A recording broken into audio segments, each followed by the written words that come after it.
You want to know how can you answer and reject calls from your phone without even touching it. That is possible using voice commands. So let me show you how can you do it. First, you open the Google app and then tap on your profile picture in the top right corner of the screen right here. Then tap on Settings.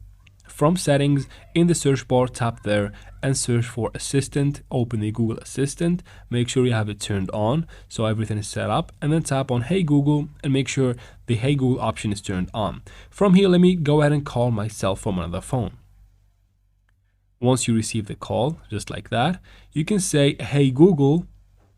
This will pop up from the bottom. Say answer call.